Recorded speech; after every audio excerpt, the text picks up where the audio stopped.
ఈ రోజుల్లో 30 ఏళ్లు దాటినా పెళ్లి ఎందుకు కావడం లేదు? జాతకాలు కుదరట్లేదా? లేక దేవుడు రాసిపెట్టలేదా? కాదు.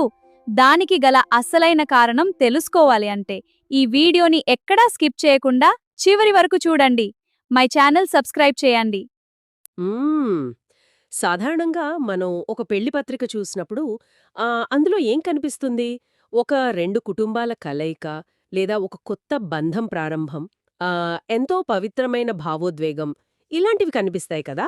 అవును, ఖచ్చితంగా. ఎవ్వరికైనా ముందుగా గుర్తొచ్చేదే అదే. అదొక అందమైన జీవిత ప్రయాణానికి నాంది అని అనుకుంటాం. నిజమే. కానీ అదే పెళ్లి పత్రిక వెనుక ఒక పెద్ద కార్పొరేట్ అగ్రీమెంట్ ఉందంటే, లేదా ఒక లాభ నష్టాల బ్యాలెన్స్ షీట్ లాంటివి దాగి ఉందని ఆలోచన వస్తే హ్మ్. ఎంతో ఆశ్చర్యంగా అనిపిస్తోంది.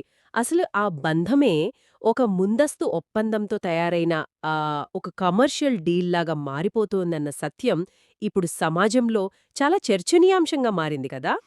ఇది వినడానికి కాస్త కఠినంగా అనిపించినా ఆధునిక సమాజంలో చాలా బలంగా కనిపిస్తున్న వాస్తవమిది. ఒకప్పుడు ఎంతో పవిత్రంగా భావోద్వేగాలతో కూడిన ప్రయాణంగా భావించిన వివాహం ఇప్పుడు మెల్లమెల్లగా కేవలం ఒక లావాదేవీగా, అంటే ఒక ఫైనాన్షియల్ ట్రాన్సాక్షన్‌గా మారిపోతోందనిపిస్తోంది. అవును. అంటే మనం పాతకాలపు విలువలను పూర్తిగా పక్కన పెట్టి, వివాహాన్ని కేవలం ఒక ఆర్థిక భద్రతా సాధనంగా లేదా స్టేటస్ సింబల్‌గా చూస్తున్నామా అన్న సందేహమొస్తోంది. ఈనాటి మన ఈ లోతైన విశ్లేషణలో అసలు యువతపై ఈ ఆధునిక వివాహ వ్యాపారపు అంచనాలు ఎలాంటి ఒత్తిడిని పెంచుతున్నాయి? పర్ఫెక్ట్ ప్యాకేజీ కోసం వెతికే క్రమంలో వారు మానసికంగా ఎలా నష్టపోతున్నారు అనే విషయాలను విశ్లేషిద్దాం. ఖచ్చితంగా. ఇక్కడ మనం గమనించాల్సిందేంటంటే, ఈ సమస్య అబ్బాయిలలోనో లేదా అమ్మాయిలలోనో మాత్రమే లేదు. ఇద్దరిలోనూ పేరుకుపోయిన ఈ వ్యాపార ధోరణి ఒక సామాజిక జాడ్యంగా ఎలా మారుతోందన్నది మనం ప్రధానంగా మాట్లాడుకోవాలి. అవును. సమాజంలో 30 ఏళ్లు దాటిన పెళ్లిళ్లు కాకపోవడానికి జాతకాలు బాలేదనో, దేవుడింకా రాసిపెట్టలేదనో కారణాలు చెబుతుంటారు. కానీ ఆ నెపాన్ని అదృష్టం మీద నెట్టడం కాదని, మనుషుల్లో పెరిగిపోయిన అత్యాశ, అహంకారం, పెళ్లిని అక్షరలా వ్యాపారంగా చూసే కుంచిత బుద్ధే దీనికి అసలు కారణమని ఈ మూలకథనం ఎంత సూటిగా విమర్శిస్తోందో కదా! నిజమే. ఒక నిష్పాక్షికమైన కోణంలో చూస్తే సాంప్రదాయ విలువలకు, మోడరన్ బిజినెస్ తరహా అంచనాలకు మధ్య జరుగుతున్న ఒక పెద్ద ఘర్షణ ఇది. అసలు ఈ పరిస్థితులు ఎందుకొచ్చాయి? దీనివల్ల దీర్ఘకాలంలో మనం ఏం కోల్పోతున్నామనేది జాగ్రత్తగా పరిశీలించాల్సిన అవసరముంది. కరెక్ట్. అసలు ఈ సమస్య మూలాలెక్కడున్నాయో గమనిస్తే, హ్మ్. హ్మ్, ముందుగా అబ్బాయిల వైపు నుంచి వచ్చే డిమాండ్లలో ఉన్న మార్పు ప్రస్ఫుటంగా కనిపిస్తోంది. అంటే అబ్బాయిలు వారి కుటుంబాలు పెళ్లి కోసం ఒక లాభాల చిట్టా, అక్షరాల ఒక ప్రాఫిట్ లెడ్జర్నే సిద్ధం చేసుకుంటున్నారని ఈ మూలకథనం వివరిస్తోంది. ఆ లాభాల చిట్టా చూస్తే ఆధునిక సమాజం ఆలోచనా విధానం ఎంతలా మారిపోయిందో మనకు స్పష్టంగా అర్థమవుతుంది. ఒకప్పుడు అమ్మాయి గుణగణాలు, కుటుంబ నేపథ్యం చూసేవారు. కాని నేటి అంచనాల ప్రకారం, ఆహా, అమ్మాయి దేవకన్యలా ఎంతో అందంగా ఉండాలి, ఉన్నతమైన చదువులు చదువుండాలి. హ్మ్. అంతేకాకుండా నెల తిరిగేసరికి ఐటీ కంపెనీ నుంచో లేక కార్పొరేట్ ఆఫీస్ నుంచో లక్షల్లో జీతం కూడా తెచ్చి చేతిలో పెట్టాలి. అవును, కరెక్టు. అంతటితో ఆగకుండా వెనుక లగేజీగా లక్షలకు లక్షల కట్నం, తులాల కొద్దీ బంగారం, ఎకరాల కొద్దీ ఆస్తులు తీసుకురావాలని ఆశిస్తున్నారు. ఇవన్నీ ఒకే వ్యక్తిలో ఉండాలని కోరుకోవడమనేది ప్రాక్టికల్గా ఎంతవరకు సాధ్యమసలు? అదే కదా! ఇది చూస్తుంటే ఒక జీవిత భాగస్వామిని, ఒక తోడును వెతుకుతున్నట్లు అస్సలు లేదు. ఒకే వస్తువులో అన్నీ దొరికే ఒక స్విస్ ఆర్మీ నైఫ్‌ను వెతుకుతున్నట్లుంది. లేదా ఒక పెద్ద కార్పొరేట్ మెగా డీల్‌ను కుదుర్చుకోవడానికి బోర్డ్ రూమ్‌లో నెగోషియేట్ చేస్తున్నట్లుంది. అవునవును. అక్షరాల ఒక బిజినెస్ డీల్ లాగానే ఉంది. అసలిది ఒక మనిషిని ఆహ్వానించడంలాగా ఉందా? లేక ఒక ఏటీఎం మిషన్‌ను ఇంటికి తెచ్చుకోవడంలాగా ఉందా అనిపిస్తోంది. కరెక్ట్. ఇక్కడ నాకు సందేహం వస్తోంది. అసలు భార్య సంపాదన మీద, ఆమె తెచ్చే కట్నం డబ్బు మీద ఆధారపడే పరిస్థితి రావడమంటే, తమ జీవితాన్ని తాము స్వంతంగా నడిపించుకోలేని అసమర్థతను కప్పిపుచ్చుకునే ప్రయత్నం అని మూలకథనం విమర్శించడం చాలా ధైర్యంతో కూడుకున్న విషయమనిపిస్తోంది. మ్మ్. ఇక్కడ ఒక పెద్ద సామాజిక మార్పును మనం గమనించాలి. కాలానుగుణంగా వస్తున్న మార్పిది. సాంప్రదాయంగా చూస్తే ఒకప్పుడు కుటుంబం యొక్క మొత్తం ఆర్థిక బాధ్యతను ఎక్కువగా భర్త తీసుకునేవాడు. అవును. ఇప్పుడు సామాజిక సమీకరణాలు మారాయి కదా, స్త్రీలు కూడా అన్ని రంగాల్లో ముందుకొస్తున్నారు, సంపాదిస్తున్నారు. అదే, అది ముమ్మాటికి ఆహ్వానించదగ్గ పరిణామమే. కానీ సమస్య ఎక్కడొస్తోందంటే ఈ మార్పును ఒక అవకాశంగా మార్చుకోవడం. వివాహమనేది 2 మనసుల కలయిక స్థాయి నుంచి 2 కుటుంబాల మధ్య ఒక లావాదేవీగా మారిపోయింది. ఒక అమ్మాయి భాగస్వామిగా రావాలి అనుకోవడం కంటే ఆమె రాక వల్ల కుటుంబానికి ఆర్థికంగా ఎంత లాభం చేకూరుతుంది అని లెక్కలు వేసుకుంటున్నారు. అంటే ఆ బంధంలో భావోద్వేగాల కన్నా బ్యాలెన్స్ షీట్ ఎక్కువగా కనిపిస్తోందన్నమాట. సరిగ్గా అదే. తమ జీవితాన్ని సొంతంగా నిర్మించుకోలేని వారు ఎదుటివారి కట్నం, సంపాదనలను ఒక ఆసరగా వాడుకుంటున్నారనేది ఇక్కడ స్పష్టమవుతున్న వాస్తవం. ఈ లాభనష్టాలు బేరీజు వల్ల కలిగే అతిపెద్ద నష్టం ఏమిటంటే భార్యాభర్తల మధ్య ఏర్పడాల్సిన అసలైన భావోద్వేగాల బంధం, అంటే ఎమోషనల్ ఇంటిమసీ అనేది మొగ్గదశలోనే వాడిపోతుంది. నిజమే.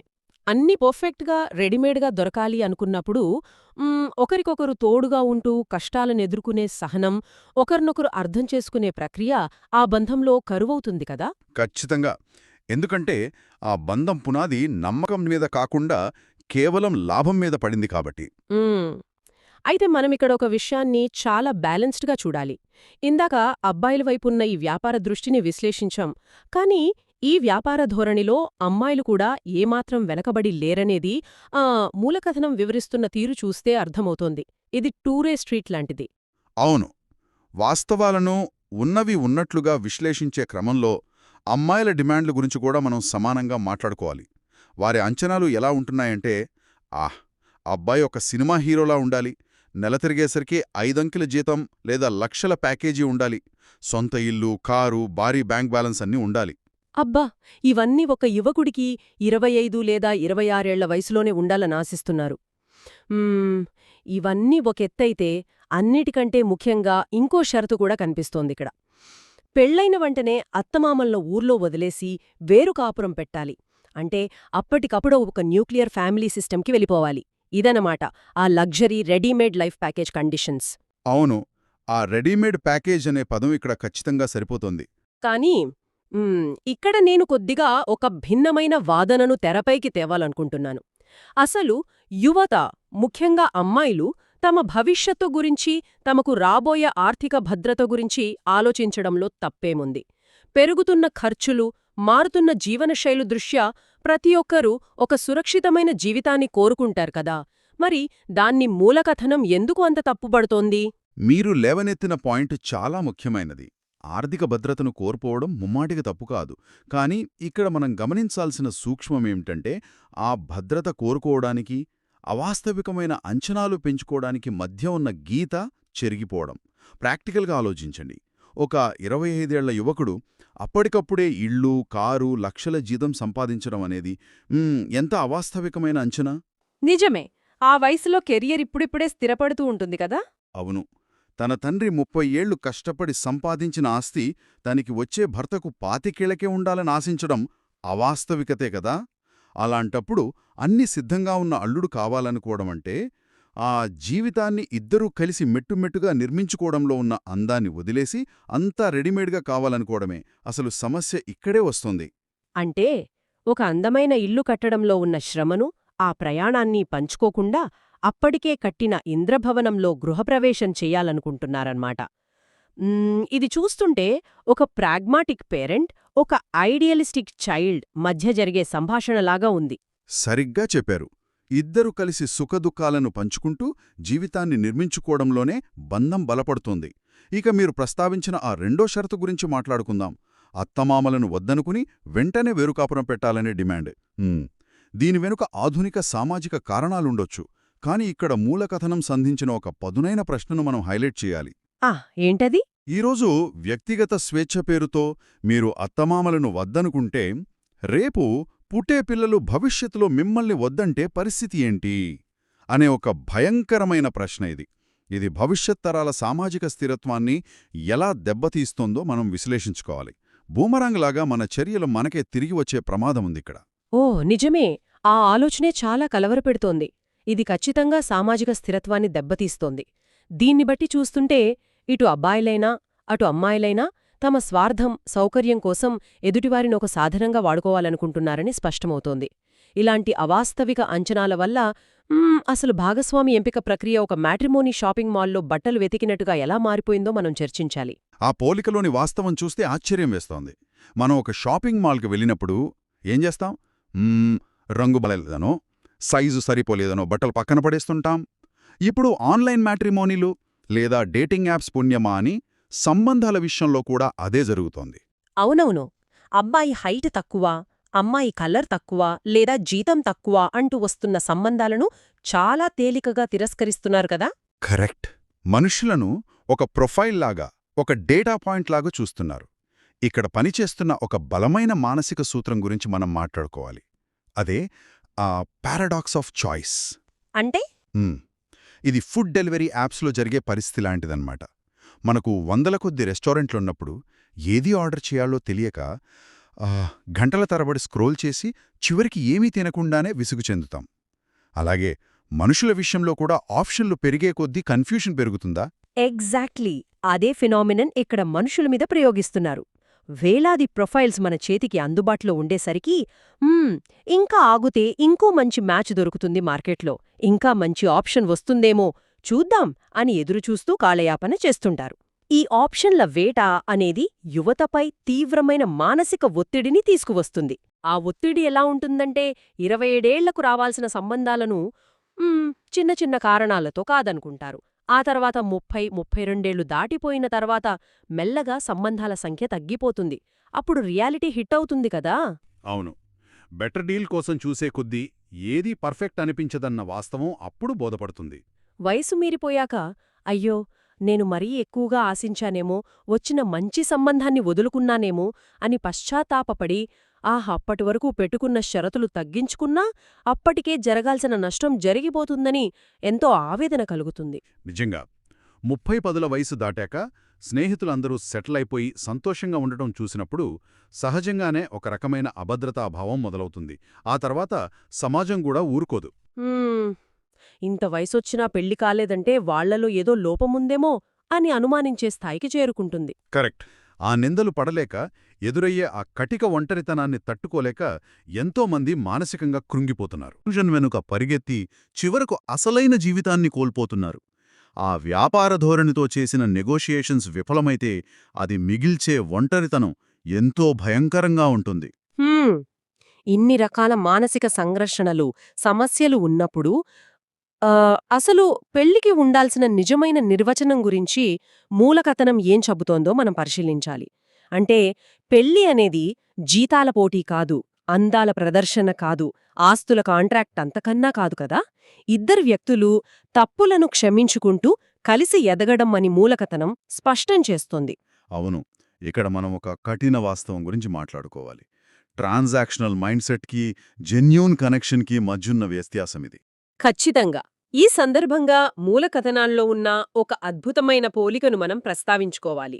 మన అమ్మానాన్నలు, తోబుట్టువులు ఎంత పేదరికంలో ఉన్నా, పరిస్థితులు ఎలా ఉన్నా మనం వారిని ప్రేమిస్తాం.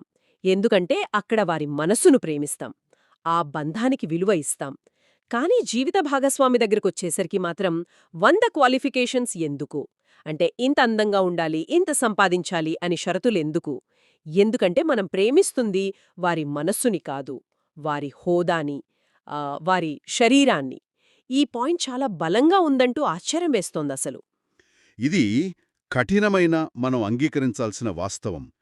మనం రక్త సంబంధాలకు ఇచ్చిన నిస్వార్థమైన విలువను ఆ కొత్తగా ఏర్పరచుకునే వివాహ బంధానికి ఇవ్వలేకపోవడానికి ఇదే కారణం.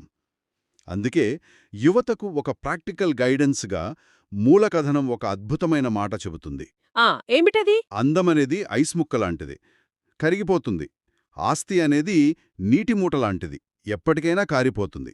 ఇవి జీవితాంతం నిలబడేవి కావు అని రచయిత అంటారు. రేపు ఏదైనా ఆర్థిక మాంద్యం వస్తే సంపద మొత్తం కరిగిపోవచ్చు.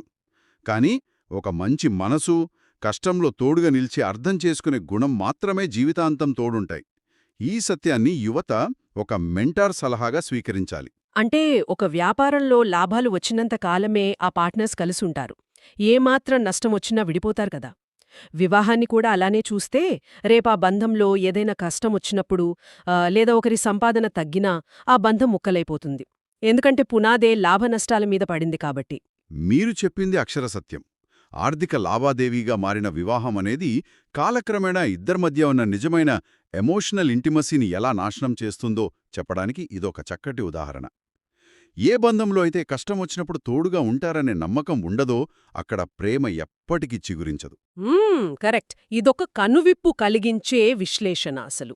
ఈ లోతైన విశ్లేషణ ద్వారా నేర్చుకున్నదేమిటంటే ఈ పర్ఫెక్ట్ ప్యాకేజ్ అనేది ఒక మాయ, ఒక భ్రమ. పెళ్లిని కేవలం ఒక వ్యాపారంగా మార్చే కొద్దీ యువత ఒంటరితనానికి గురయ్యే ప్రమాదం చాలా ఎక్కువగా ఉంది. అత్యాశలు వీడి పెళ్లిని ఒక స్వచ్ఛమైన బంధంగా చూసినప్పుడే జీవితం సార్థకమవుతుందన్నదే ఈ మూలకథనపు హెచ్చరిక. అవును, భౌతిక ప్రమాణాల కంటే మానసిక అనుబంధానికి పెద్దపీట వేయాలి. ఇద్దరు అసంపూర్ణమైన వ్యక్తులు ఒకరి లోపాలను మరొకరు స్వీకరించి మంచి మనస్సున్నవారిని ఆదరించినప్పుడే వివాహ వ్యవస్థ తన అసలైన ఉద్దేశాన్ని నెరవేరుస్తుంది. నిజమే. అయితే వినేవారిలో ఇది ఖచ్చితంగా ఒక బలమైన ఆలోచనను రేకెత్తిస్తుంది అని నేననుకుంటున్నాను. ఈరోజు మనం వివాహ బంధాన్ని కేవలం లాభాలు, సౌకర్యాల ప్రాతిపదికన ఒక బిజినెస్ డీల్లాగా మార్చేసుకుంటున్నాం కదా. ఇదే ట్రెండ్ ఇలాగే కొనసాగితే భవిష్యత్ తరాలకు అసలు నిస్వార్థమైన ప్రేమ లేదా నమ్మకం అనే పదాలకు అర్థం తెలుస్తుందా? లేక ప్రతి బంధం ఒక కాంట్రాక్ట్ పేపర్పై సంతకం చేసినంత కాలమే, అందులో లాభాలున్నంత కాలమే నిలబడుతుందా? దీని గురించి కాస్త ఆలోచించండి. మరొక ఆసక్తికరమైన అంశంతో మళ్ళీ కలుద్దాం. తప్పకుండా మళ్ళీ కలుద్దాం. మా వీడియోలు నచ్చితే లైక్ చేయండి, సబ్స్క్రైబ్ చేయండి, మీ ఫ్రెండ్స్తో షేర్ చేయండి. Thanks for your support. ధన్యవాదాలు.